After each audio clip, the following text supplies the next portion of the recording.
think this is the right badge for this. Hello strangers, I'm Ravenna and this is Top 5 Wednesday. Today's topic is queer books that don't feature a cis male-on-male relationship.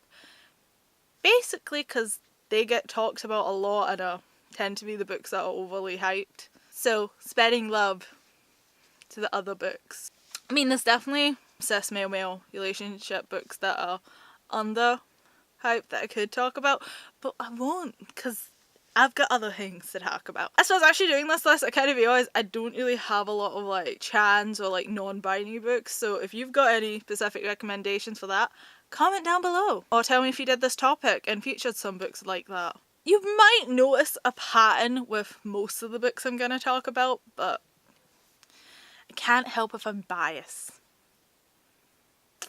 Anyway, so the first book I want to talk about is kind of my favourite and a new favourite of the year, and that is Far From You by Tess Sharpe.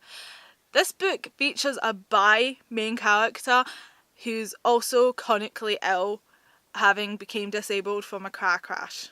It also deals with addiction and recovery from addiction and juggling addiction whilst also having chronic pain. So I love it. So basically I love it because we have a queer disabled main character out to solve a mystery, and that's fun. The rest of the plot's not that fun. So the main character is in recovery from her addiction when her best friend is murdered in front of her, and because of somebody planting drugs on her, she is sent back to rehab. So basically she gets out of rehab and is out to find who killed her best friend months later. So it's fun, it's sad, it's like beautiful.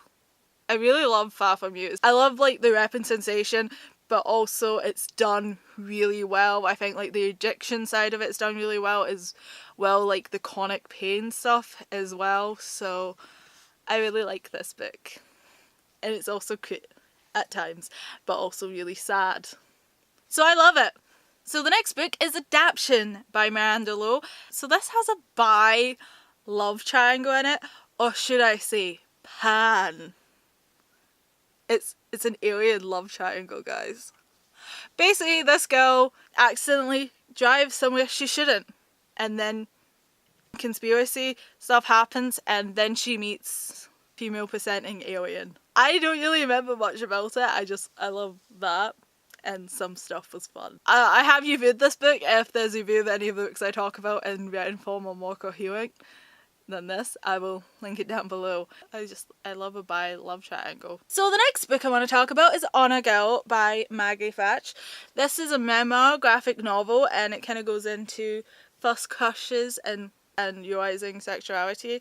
It's also set at an all-girls camp. The art style is kind of cute. It's kind of a bit weird, but like it kind of works as well. Because it's pencil, I think it took me a while to get used to it. This book also made me discover about this really random American musical that is set in the Scotland Highlands about a magical village, and it's gonna like, guys, I'm gonna have to do a before and after on it.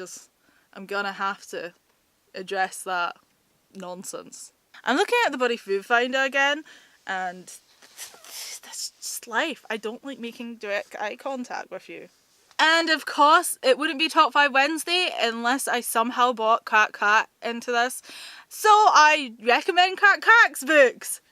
Generally, I would show you Cat's books, but like, they're really jammed in here, so I can't. From Undone, they've always got like queer characters in there somewhere. So have fun with that. I have a shelf of Cat's books, so I can't get them out.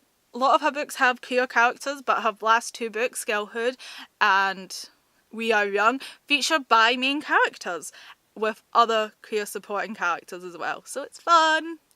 Her books are kind of like dark contemporaries, so if you're like into some dark stuff, they're fun to read. So basically, if you want a contemporary that's just not all light-hearted and love. I've basically reviewed all Cat's books, so I'll link them down there.